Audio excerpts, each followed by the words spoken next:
مند بولا. اس نے کہا دیکھو نہ زلیخا کی سنو نہ یوسف کی سنو.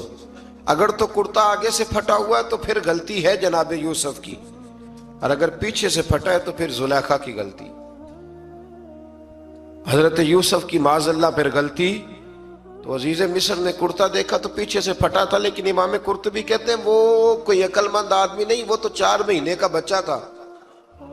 وہ ایک 4 مہینے کا وہ قریب تھا. حضرت یوسف علیہ السلام کی گواہی دینے کے لیے اللہ نے اسے زبان دی تھی. زلیخا کے ماموں کا بیٹا تھا, 4 مہینہ کا گہوارے میں لیٹا ہوا, جب بادشاہ سے فیصلہ نہیں ہو رہا تھا اور بادشاہ پریشان تھا عزیز مصر کے کسی کو جا کے بتاؤں گا تو کوئی کیا سوچے گا, اس کے گھر میں کیا کچھ ہوتا ہے. کہتے پریشان تھا تو پنگوڑے سے بچہ بول پڑا. کہنے لگا بادشاہ اگر تو کرتا آگے سے پھٹا ہے تو پھر معاذ اللہ غلطی حضرت یوسف کی, اگر پیچھے سے پھٹا ہے تو پھر زلیخا کی. تو کرتا پیچھے سے پھٹا تھا. حضرت یوسف کے حق میں گواہی مکمل ہو گئی. اب آہستہ آہستہ نا دربار میں محل میں بات پھیلنے لگی تو بیویاں کہنے لگی اوہو زلیخا تو ایک غلام پہ عاشق ہو گئی ہے, ایک غلام پہ. تو زلیخا کہنے لگی تم اجے میرا محبوب نہیں ڈٹھا. یہ رٹے ڈالنے والے دیکھتے نہیں اور دور کھڑے رہ رہ کے کہانیاں سناتے رہتے. اس نے کہا تو نے ابھی دیکھا نہیں نا, تو نے ابھی تجھے کیا پتا ہو کہ ماجرا کیا ہے. تو کہنے لگی نہیں تو غلام پہ. اس نے کہا چلو تجربہ کراتی ہوں. ساری عورتوں کو بٹھایا, ہاتھ میں ایک ایک سیب دیا, ایک ایک چھری دی, اور جب پوری تیاری ہو گئی پھل کاٹنے کی عورتوں کی تو جناب یوسف سے کہا ذرا جھلک تو دکھاؤ. تو حضرت یوسف نے جب جھلک دکھائی تو قرآن کہتا ہے سیب کاٹنے کی بجائے ہاتھ کاٹ لیے, اور کہنے لگی اوہو یہ کوئی بشر نہیں, یہ تو کوئی فرشتہ ہے, یہ کوئی فرشتہ ہے, یہ تو کوئی اللہ تبارک و تعالیٰ کی طرف سے آنے والا کوئی کرامت والا عزت والا شان والا فرشتہ ہے. حضرت زلیخا کہنے لگی سمجھ آئی ہے پھر, تو مجھ پر شکوہ کرتی تھی. تو اب وہ بات بھی آہستہ آہستہ پھیلنے لگی کہ حضرت یوسف علیہ السلام کی غلطی نہیں, غلطی زلیخا کی. اب بادشاہ نے زلیخا سے کہا کہ اگر تو میں تیری بات کروں تو تیرے ساتھ میری بدنامی کا بھی ڈر ہے, کیا کرے. طے یہ پایا کہ حضرت یوسف کو جیل میں ڈال دیا جائے. پہلے بھائیوں کے تھپڑ, پھر کنواں, پھر مصر کی منڈی, پھر زلیخا کا الزام, اور پھر باری آ گئی جیل جانے کی. حضرت یوسف علیہ السلام کو جیل میں, کچھ نے لکھا ہے 12 سال جیل میں رہے, جیل میں ڈال دیا. حضرت یوسف علیہ السلام جیل میں کیا کرتے؟ واعظ فرماتے, تبلیغ فرماتے, لوگوں کو اللہ کی توحید کی دعوت دیتے. وہاں جیل میں نا ایک شخص نے خواب دیکھا. اس نے دیکھا کہ میرے سر پہ نا پرندے کھا رہے. تو حضرت یوسف کہنے لگے اس کی تعبیر یہ ہے کہ تجھے قتل کیا جائے گا, اور تیری لاش کچھ دیر پڑی رہے گی تو پرندے تیرے سر پہ آ کے بیٹھیں گے, یہ تعبیر ہے. ایسا ہی ہوا, واقعی وہ شخص قتل ہو گیا. ایک شخص نے دیکھا کہ وہ شراب کشید کر رہا ہے. اس نے بھی تعبیر پوچھی تو آپ نے فرمایا تو اپنے بادشاہ کو پلائے گا. محسوس ہوتا ہے کہ اتنی دیر تک شراب ناجائز نہیں تھی, تو اس کو شراب پلائے گا, یہ اس کی تعبیر ہے. وقت گزرتا گیا. وقت جو ہوتا ہے نا, وقت یہ خود بخود لوگوں کی بے گناہی ثابت کر دیتا ہے. ایک وقت میں نا پراپوگنڈا ہوتا ہے تو ہر آدمی پراپوگنڈے کا شکار ہوتا ہے. پھر جب وقت گزرتا جاتا ہے تو خود بخود وقت کا گزرنا کچھ چیزوں کا خود بخود حل بن جاتا ہے. حضرت یوسف علی نبینا علیہ السلام کو جب 12 سال بیت گئے تو بادشاہ نے, عزیز مصر نے خواب دیکھا. اس نے خواب دیکھا کہ 7 موٹی تازی گائیں دبلی پتلی گائیں کو کھا گئی, اور 7 خشک بالیاں ہیں, اور 7 سرسبز و شاداب بالیاں ہیں. اپنے وزیر سے کہنے لگا کوئی تعبیر والا بندہ ملے. اس نے کہا کہ ایک بندہ ہے جس کی تعبیریں بڑی سچی ہیں. کہا وہ کون؟ کہنے لگے جناب یوسف. تو قید خانے میں پیغام بھیجا حضرت یوسف کو کہ خواب کی تعبیر بتائیں. تو جناب یوسف نے یہ نہیں کہا پہلے مجھے باہر نکالو, یہ نہیں فرمایا. فرمایا تعبیر یہ ہے, یہ جو 7 خشک بالیاں دیکھی ہیں نا, اس کا مطلب ہے کہ 7 سال تنگ دستی رہے گی, اور 7 سرسبز بالیاں دیکھی ہیں تو پھر 7 سال اللہ خوشحالی دے دے گا. اور فرمایا یہ جو تم نے گائیں دیکھی ہیں موٹی تازی وہ کھا گئی, فرمایا اس کی تعبیر یہ ہے کہ کوشش کرنا کہ جو تمہارے پاس دن یہ چل رہے ہیں جن میں سرسبز و شاداب ہے کھیتیاں، تو 7 سالوں کے لیے اناج جمع کر لینا، بالیوں کے اندر ہی رہنے دینا، باہر نہ نکالنا، اور پھر اگلے جو خشک سال ہوں گے نا، وہ یہ جو جمع پونجی کی ہوگی نا، اس کی برکت سے وہ 7 سال آسانی سے۔ اس پر ہمارے مفسرین نے لکھا ہے، اس آیت پر صوفیاء اور بزرگ تو کہتے ہیں نا سارا اللہ کے راستے میں دے دو، یہ بھی بات اچھی ہے، لیکن اگر کوئی اپنے بچوں کے لیے آنے والے وقت کے لیے کوئی چیزیں سنبھال کے رکھے تو یہ بھی سورہ یوسف سے ثابت ہے، یہ بھی سورہ یوسف سے، تو یہ بھی کوئی ایسا فعل نہیں ہے جس پر کوئی شخص تنقید کر سکے۔ آمدام برسر مطلب حضرت یوسف نے جب تعبیر بتائی تو بادشاہ کہنے لگا کہ انہیں باہر نکالو۔ آپ فرمانے لگے میں نہیں نکلتا بھائی، نہیں نکلتا میں جیل سے، یہی ٹھیک ہوں میں۔ آپ کیوں نہیں نکلتے؟ کہنے لگے پہلے اعلان کر کے لوگوں کو بتا کہ میں بے قصور ہوں۔ وہ جو نے پراپوگنڈا کیا نا اپنے منہ سے اعلان کر، اس نے جناب زلیخا کو بلایا، ان عورتوں کو بلایا، وہ عورتیں ساری سامنے آئیں، انہوں نے گواہی دی کہ یوسف تو بے گناہ ہے۔ پر سال کتنے لگ گئے؟ اللہ اکبر، 12 سال لگ گئے۔ یقین کریں کچھ لوگوں کو یہ ثابت کرنے میں نا کہ میں ٹھیک ہوں، زندگی بیت جاتی ہے، اور میں تمہارا خیر کا ہوں، زندگی بیت جاتی ہے۔ لوگوں کو ہوش تب آتی ہے جب مزار پر چادر ڈالنے کا ٹائم آ جاتا ہے، ہوش تب آتی ہے، لیکن پھر ہوش کا کوئی فائدہ۔ 12 سال کے بعد بادشاہ نے ان کو بلایا اور کہنے لگا کہ یہ جو خواب میں نے آپ کو سنایا اب کرنا کیا ہے؟ تو حضرت یوسف کہنے لگے تم سے کچھ بھی نہیں ہوگا، اگر کچھ کرنا ہے تو پھر یہ خزانے کی ذمہ داری میری لگاؤ، اگر کوئی قابل آدمی ہو تو وہ آگے بڑھ کے بات کر سکتا ہے۔ یہاں ہر بندہ ہی آگے بڑھ کے کہتا ہے مجھے دے دو ڈیوٹی، لیکن قابل ہو تو وہ آگے بڑھ کے بات کرے اور سمجھے کہ میرے علاوہ کسی کے لیے مشکل ہے تو پھر وہ آگے بڑھے۔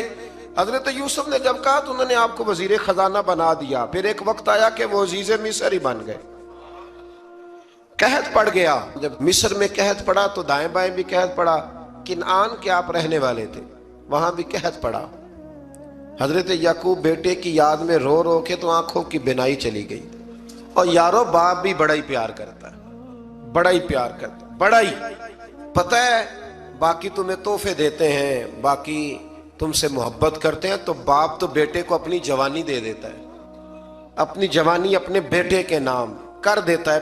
باپ بھی بڑا ہی پیار کرتا ہے۔ سنگیو کوئی نہیں تول سکتا، بچے ایسے گھوم رہے ہوتے ہیں نا ابا جی کے سامنے، تو ان کا اٹھنا بیٹھنا چلنا ہی بڑا پیارا لگتا ہے، کا آنا جانا ہی بڑا پیارا لگتا ہے۔ باپ کا تو قد روز اونچا ہوتا ہے کہ اللہ نے مجھے لال عطا فرمائے۔ حضرت یعقوب کی آنکھوں کی بینائی چلی گئی رو رو کے۔ بھائی حضرت یوسف کے جب قحط پڑا تو انہیں پتا چلا کہ ایک واحد شہر مصر ہے جہاں گندم سٹاک ہے، کیونکہ حضرت یوسف کو پتا تھا، خواب بادشاہ دیکھ چکا تھا، تو آپ نے مال 7 سالوں کے لیے جمع کر لیا۔ اب بھائی آئے، اللہ اکبر، دشمن سامنے نظر آئے، مخالف حاسد، تو پھر انسان ٹھہرا رہے اور انسان کمزور نہ ہو، طاقتور ہو، اتنا طاقتور ہو کہ حکمران ہی بن گیا ہو۔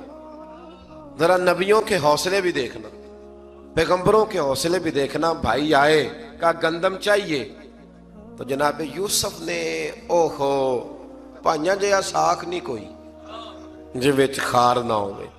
ہاں، اور میاں صاحب فرمایا کرتے تھے پائی پائیاں دیاں باواں ہوندے تے پائی پائیاں دے ویری۔ بھائی جیسے ہی داخل ہوئے تو جناب یوسف کی آنکھیں بھر آئیں، رو پڑے، او میرے بھائی آ گیا، رو پڑے۔